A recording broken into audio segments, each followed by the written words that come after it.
I sit alone on the very edge of the velvet sofa, leaning slightly forward. The cold light from my phone screen casts a gloomy plumber over my face as I mechanically scroll through Instagram stories. That tattoo, it's Vanessa's. I've traced its unique line work and placement during countless intimate nights. There is absolutely no possibility of mistake. Why would you betray me too?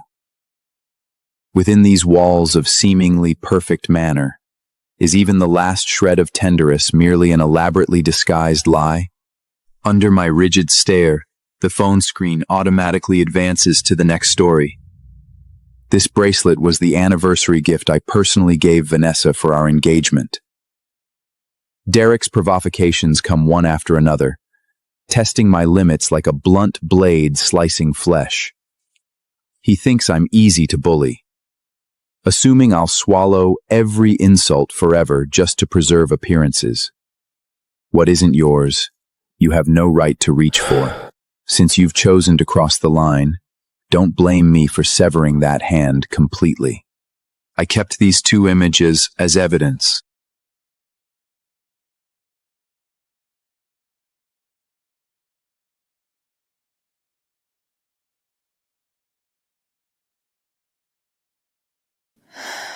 As the music faded to an end, Vanessa exhaled deeply and came over to talk to me. Jules, do you like this piece? I practiced it for so long, especially for you. I shut off my phone, gathered my emotions, then walked up to her and addressed her just like usual. I love it. It sounds just as beautiful as before. Nothing has ever changed. We held each other's gaze, both harboring hidden agendas. Staring at her face and thinking about the photos from earlier, I coughed involuntarily to mask my emotions. Jules, are you okay?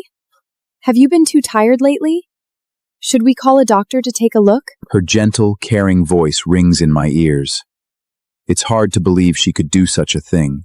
How does she have the nerve to act as if nothing happened and come back to my side?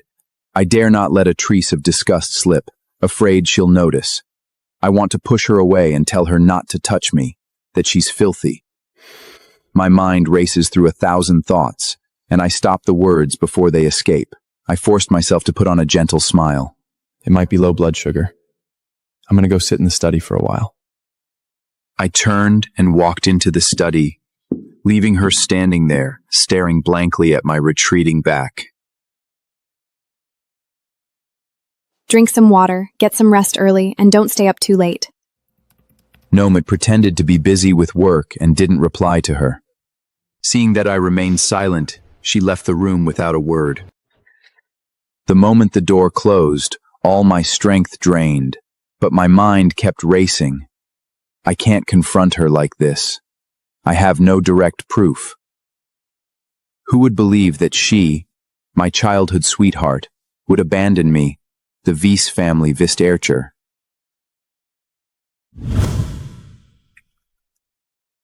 Arja son of Dacian is culinary platins. Be that renigami, Gamblekin de Day of the Saralis. Not to mention the Shaw and Vance families have always been on good terms. And with you were neve you more happen. Met rid that keepwood Facini and the termi. Have I know about you went about storty.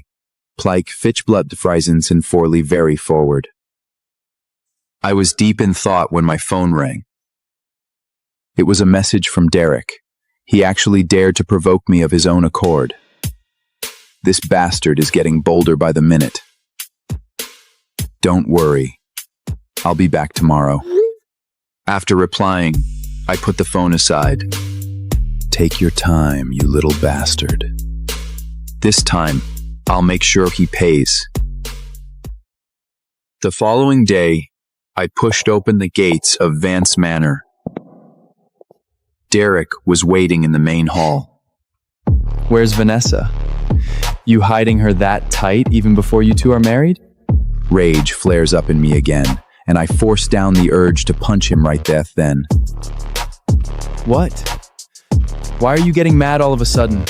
I struggled to restrain the impulse to rush forward and beat him. Want to hit me? Too bad. Grandpa's watching right now. The second I think of grandfather, all the tension drains right out of my body. At that moment, my grandmother Eleanor stepped out, watching us behind a mask of kindness. A quiet truce fell between us. What are you all doing standing by the door? Come on in quickly. I'm giving Derek another 5% of the company shares. He's old enough to start his own family now. It should be public knowledge that the Vance family never treats its own poorly. Upon hearing what grandfather said, I could not help glancing toward Derek. So this is the backup that made him bold enough to provoke me straight to my face today. Understood. We'll do exactly as you wish. The company is a family business built entirely by grandfather. Even if he transfers all equity to me, no one dares defy his orders. This small stank means nothing. It will not affect the bigger picture at all. But this bastard has grown overly ambitious. He harbors thoughts he should never have, and even dares to poach people from me. I took out my phone and posted the video of Vanessa playing the piano in the family group chat. Vanessa is busy preparing for her competition. She cannot come back today. Please forgive her absence, grandfather and grandmother. Derek listened, his features clouded with displeasure. Vanessa is getting more and more outstanding. Jules, you should marry her as soon as possible. Go pick her up right after the competition. Grandmother will cook your favorite sweet and sour fish for you two. Right after that, I shared the pictures I had saved yesterday in the family group. Derek, congratulations on finally getting a partner. Now grandfather and grandmother won't have to worry about your love life anymore. Derek looked at the images, stunned. Thank you, Brother Jules. It is still too early for that. What kind of filthy nonsense is this? How can you share such a photo? Delete it right now! Derek looked at the photos in shock, unable to fathom how they surfaced here. He kept tapping his phone screen in a bid to remove them, but it was to no avail. I watched his knuckles bleat white with panic and knew he'd just realized I was the one who forwarded the screenshot to the family group chat. A cold chill creeping steadily up his sane. He raised his head, and it dawned on him that I had posted the photos. From small to big, I taught you to know shame and keep your place. Don't learn from your disgraceful mother and do those shameless, filthy things. Having relations before marriage and flaunting it online for all to see. Where have you put the century reputation of the Vance family? What do you take our family's honor for? Enraged, grandfather berated Derek. I thought you'd been well behaved these years. I even said I'd swallow my pride and introduce my old friend's granddaughter to you. That's enough. The doctor has repeatedly advised you to avoid anger and get plenty of rest. It's not worth upsetting yourself and damaging your health over such a senseless, worthless disgrace. I know Elena's intentions all too well. Deep down, she has never tolerated this illegitimate child. She only referred from lashing out publicly before because of Richard's volatile temper, and all her consolations right now are nothing but a show for him. He probably only realized now that the post he deliberately shared to bait me had been visible to no one but me the entire time. It was a trap tailor-made for him from the very start. Derek understood he had fallen into my trap. Fists tightened. He lifted his eyes to meet mine. He was far too green if he thought these cheap little tricks could get under my skin. These clumsy, amateur tactics weren't even worthy of making me furrow my brow. Once, unwilling to share a roof with the illegitimate son who caused my mother's death, I left home early and gave him his opening. This time, I'll make him face reality. Some things aren't his to reach for. Grandfather hasn't been well lately. I'll stay at the old house to look after him for a few days. I'll come pick you up after your competition ends. All right. I'll head back to visit grandfather right after the competition. I was curious to witness the act Vanessa and Derek would perform before my eyes. I pushed open the door to the concert hall backstage and spotted her. She walked toward through the crowd with that familiar smile, slipping her arm through mine as naturally as could be. She enjoys showing me off as her fiancé in front of others. Her classmates' reactions make her even more smug. I've always indulged her vanity. A little vanity in a young girl is harmless. I am her fiancé after all. Though we are engaged, I am traditional at heart. I want us to wait until marriage to fully be together. Even after she moved in with me, I always held back my desires, afraid I would frighten her. But I never imagined that the girl I cherished so deeply would recklessly climb into another man's bed. Worst of all, that man is Derek, the person I have despised more than anyone else all my life. Vanessa stands by the car, waving goodbye to her classics with an elegant posture and a perfectly measured, gentle smile. She then naturally links her arm with mine, her skirt swaying lightly as she gets into the car, her intimacy so seamless that not a single flaw can be found. The black sedan glides smooth through the estate gates, tires crunching softly over the gravel driveway before coming to a steady stop in front of the main house. The moment the door opens, Derek emerges slowly from the shadows inside, his body tense and his gaze fixed heavily on the pair stepping out. Seeing her expression remain completely changed when Derek appeared, her breathing rhythm undisturbed by even half a beat, it's no wonder I was kept entirely in the dark and noticed nothing before. Dinner ends, the remnants cleared away, yet everyone remains seated around the long table. Jules, you were so worried about your grandfather that you insisted on moving back to take care of him, but you've ended up neglecting Vanessa. Go back home with her in a little while. Now that's true filial piety. Jules genuinely cares for this old man. This is exactly what the Vance family should look like. But some people, no matter how much you try to teach them, will never shed their vulgar ways. You simply can't make a silk pooch out of a sow's ear. Derek, you've got a girlfriend now and posted intimate photos on social media, which has really upset grandfather. You're an adult now, so please show some discretion going forward and stop making the elders worry about you. He dares not show the slightest hint of resentment, terrified of giving them another excuse to humiliate him publicly. Vanessa's expression shifts slightly, a faint ripple passing through her eyes before quickly returning to lips shifting a fraction. Not even the curve and steadiness is far more dangerous than her surface-level docility. Let's see how much longer you two can keep up this act. The more convincingly you perform, the uglier your fall will be when the curtain finally drops. During the Monday routine meeting, Derek sits at the end of the conference table, twisting a woven bracelet between his fingers. He's just like an unkillable cockroach, nothing but a persistent nuisance. I've despised him from the very start, but the person I truly hate is Vanessa. She grew up right beside me. She knew better than anyone how much I loathed my father. On my coming-of-age day, she let Derek's mother storm into our house to make a scene, tearing apart the peaceful facade our family had kept for over a decade. I stood right downstairs and watched her fall. How could I ever let go of that hatred? She used to hold me and promise she would stay by my side forever. I still can't figure out why she betrayed me. I carry the prepared gifts and push open the Shaw's front door. The second I step into the living room, my legs give out and I kneel on the floor, sobbing so hard my whole body shakes. Jules, what on earth is wrong? I wipe the tears off my face, pull out my phone and opens the gallery. I hold out the screenshots of Derek's social media posts, plus all the investigation materials I found, right in front of Linda. I'm so sorry. I'm so sorry. Mr. Shaw stands aside, face furious, picking up his phone to make a call. Julian reaches out to press down on Mr. Shaw's wrist, taking a deep breath to steady himself.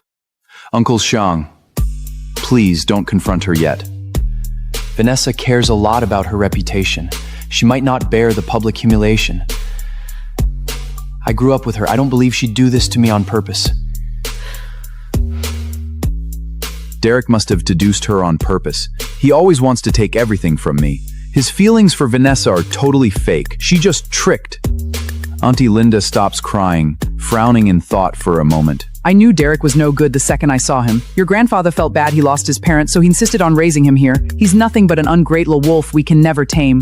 Jules, just tell us what you need. And holds up straight and holds Auntie Linda's hand. Auntie Linda, please take Vanessa abroad for a break. Don't let her know about this for now.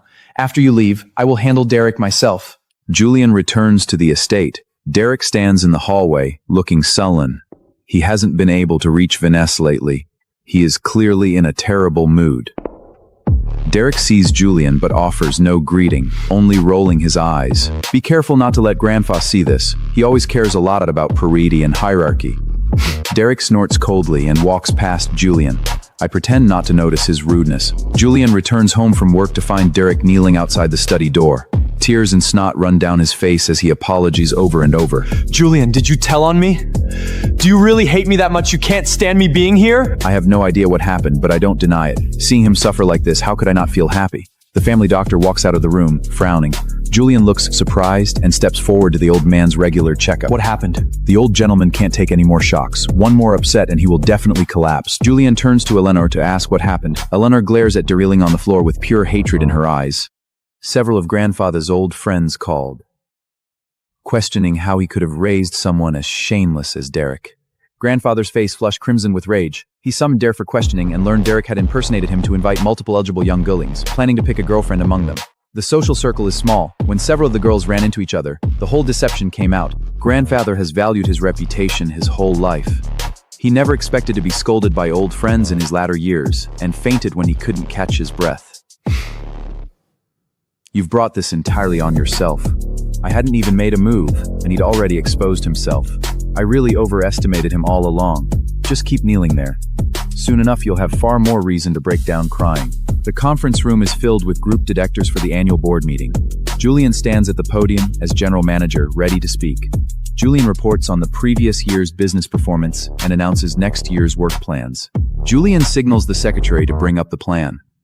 The secretary takes the USB drive to the computer and plugs it into the port.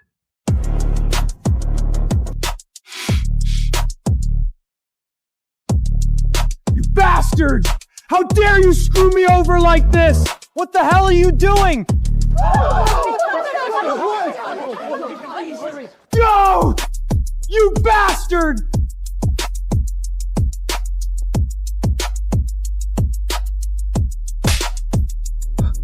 Julian, what the hell is wrong with you?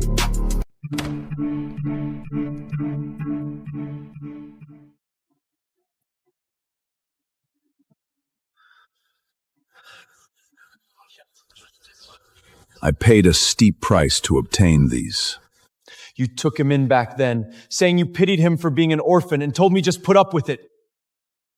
All this time, he has been provoking me, and I have swallowed it all out of respect to you, hoping to keep peace between us as brothers. But grandfather, I am an orphan too. My mother was killed by his family. How much longer do you expect me to endure this? Are you satisfied now? He is even trying to steal my fiancée from me. What is next? Do you want me to step aside and hand everything over to him as well? Grandfather suffered a stroke and remained in a coma for a long time. When he finally woke, his speech was so garbled that no one could understand him. Though the farce at the board meeting ended quickly, rumors spread like wildfire through the company. I skipped work under the pretense of needing time to recover emotionally. You should not have brought this up in front of so many people. I would never do something so disgraceful. Derek is the company's vice president. Was he not deliberately seizing this opportunity to humiliate me? My poor grandson. How did you end up in such a terrible situation? Derek is a Vance after all, but his recent actions are a serious threat to my position at the company. Outsiders are already mocking us, and they will start to question my ability to run the business. Grandma, I only agreed to let him join the company out of respect for Grandpapa back then. But things are different now. I cannot keep him longer. Jules, we were foolish for. We spoiled him too much and let his ambition run wild. Do whatever you need to do. Grandma is on your side. Julian convenes another board meeting and announces Derek's removal from the vice president position. They fear the 85% of company shares I hold, so they dare not say a word. Derek moves out of the family estate, his figure disappearing past the gate.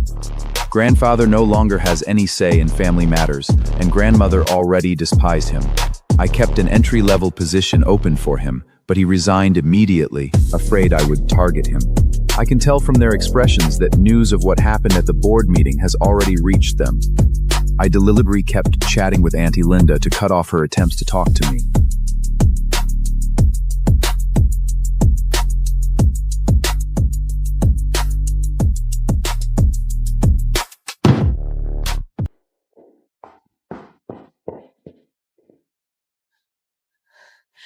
Julian, what exactly do you want? I've already admitted I was wrong. Isn't that enough?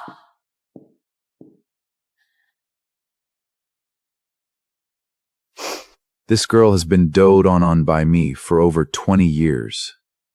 Since childhood, our elders teased about each other and told me to take care of her. I always assumed we would naturally end up together. I don't know how things came to this. Perhaps it was a mistake from the start. We can be family, but never lovers. Vanessa, maybe after all these years we're so used to each other that we mistook familial affection for romantic love. That's why even as we were about to get married, you were still questioning if this was really love. Let's just be regular friends from now on. I'll always be your brother. No. I was wrong. I was so wrong. I do love you. Please forgive me. Just give me one more chance. Right now, she's only afraid of losing the person who's always there for her, who loves her unconditionally. It doesn't matter if that person is me or not. She's been spoiled rotten by me. I want to get back at her to ease the resentment in my heart. But when I think of Linda, who viger me dearly, I just bring myself to do it. Let it go. From now on, we'll go our separate ways.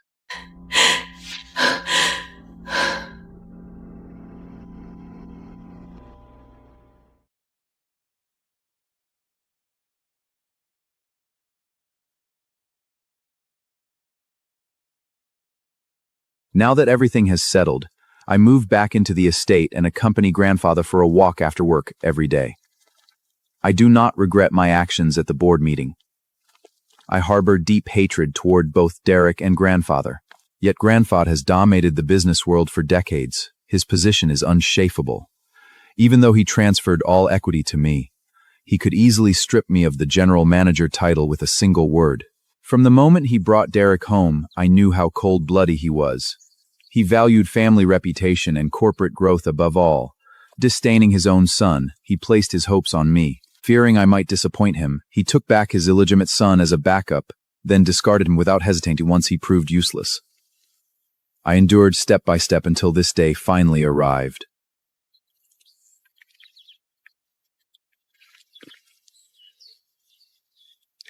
Grandpa, I'll take good care of the company and lead it to even greater heights.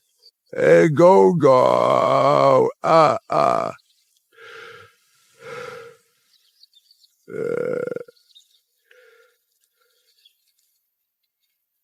No one knows what he is saying anyway. Vanessa seems genuinely repentful, frequently visiting the estate to keep grandmother company. Seeing grandmother's mood gradually improve, I say no more. I will simply treat her as a younger cousin from a relative's family.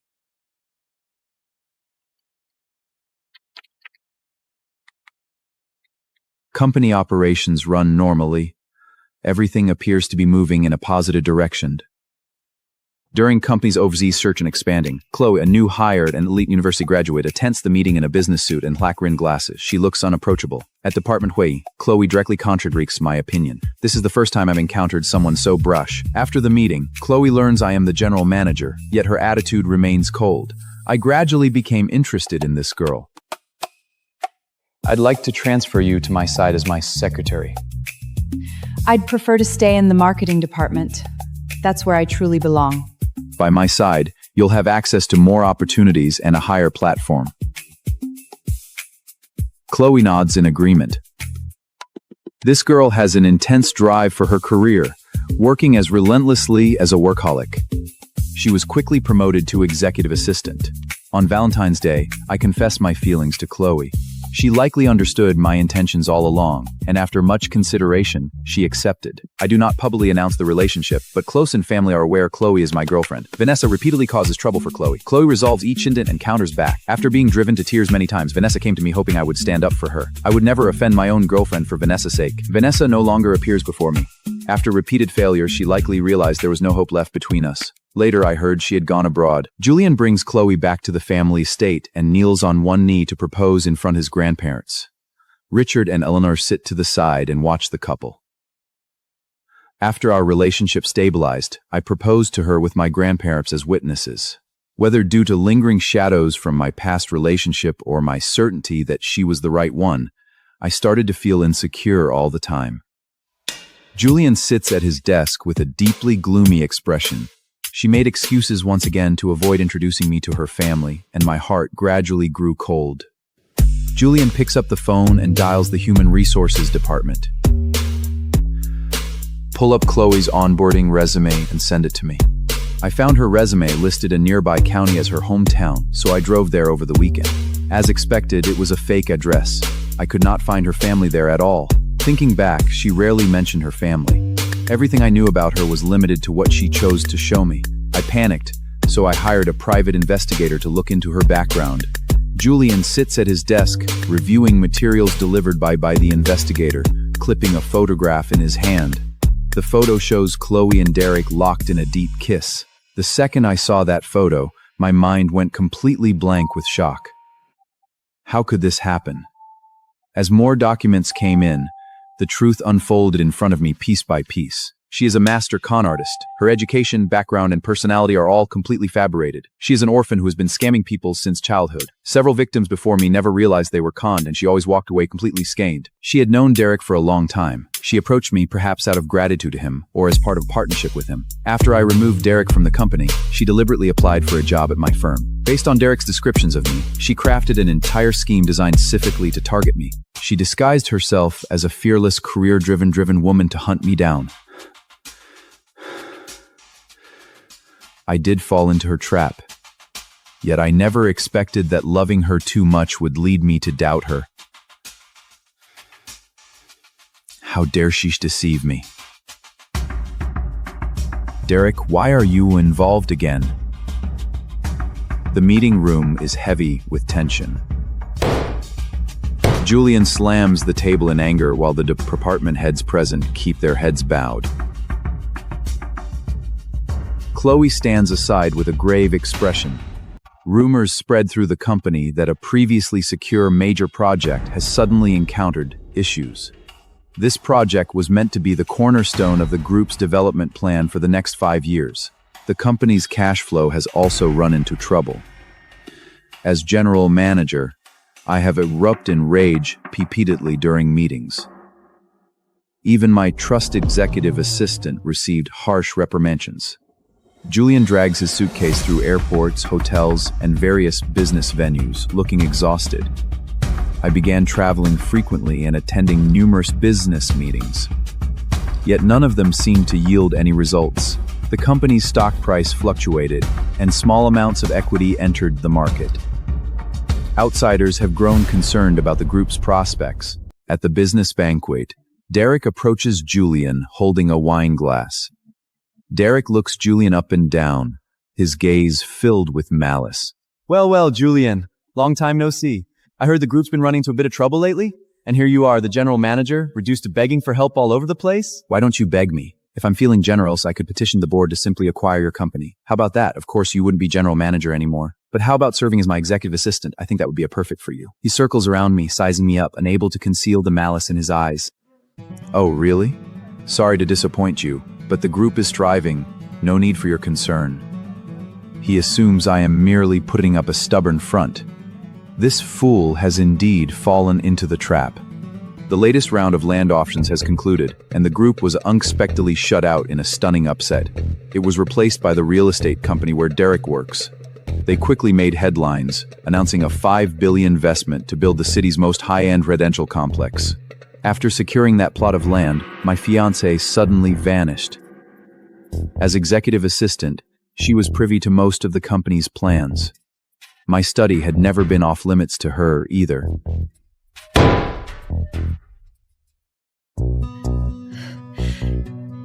Mr. Vance, I failed in my duties. Please give me one more chance. I can understand. With a fraudist like her, who wouldn't have been taken in? I flew into a rage and called the police. The police stated all information she left behind was fake and promised to do their best to locate her.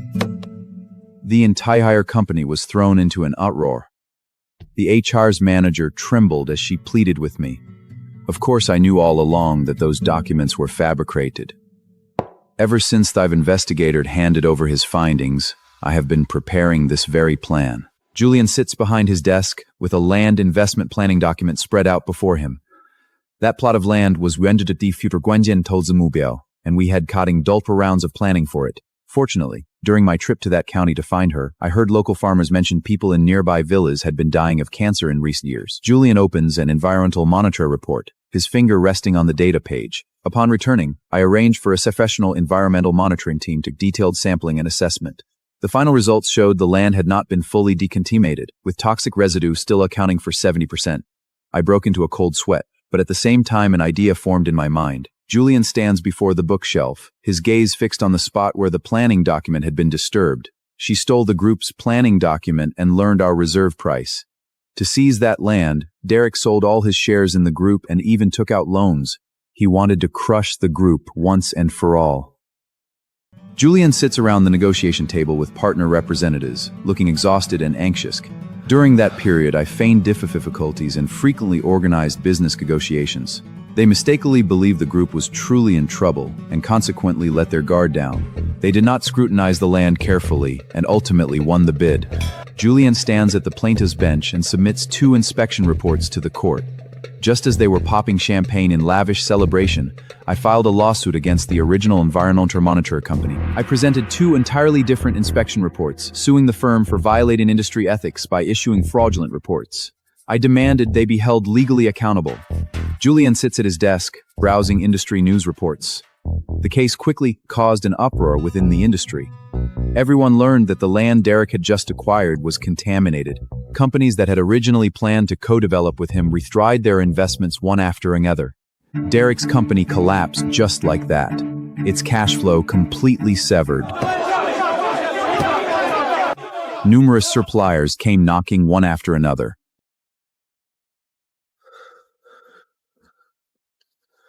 He had intended to flee abroad, but was blocked the court's high extinction restriction order. His home address was exposed, and he was hounded by all kinds of debt collectors. To evade the creditors at his door, he took out more predatory loans. Robbing Peter to pay Paul, the debt snowball grew larger and larger until he could no longer repay anything at all. Why? Why are you always so lucky? It's so unfair! On the day he was taken away by the loan harks, I went to see him. Derek, you really are too naive. Do you still think I got this far on sheer luck? How do you suppose that piece of land ended up in your hands in the first place? Trying to snatch food from a tiger's mouth. Derek, you're simply not up to the task. He screamed like a madman. I watched as his eyes blazed with rage and he struggled frantically. I watched him held back firmly and dragged away by the enforcers. I smiled with satisfaction.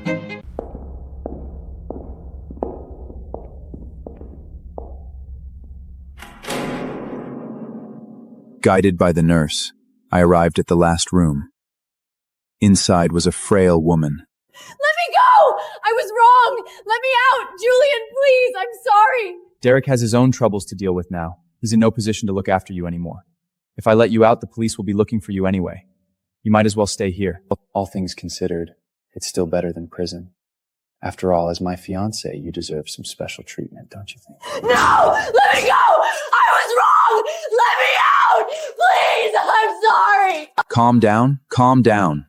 This doesn't fit the persona you built for yourself. Aren't you the brilliant business prodigy? Keep up your image. There we go, that's more like it. Her mind seems to have truly broken. Upon hearing my words, she immediately ceased her frantic behavior. Julian watches Chloe for a moment before turning and leaving the ward area. After staring at her for a long time and seeing her absorbed in her own world, I left the hospital. Julian walks out of the hospital gate. Sunlight falls on him, and the air carries the scent of gardenias. The sunlight outside the gate was perfect, and the faint scent of gardenias drifted to my nose. I walked away with long strides, smiling,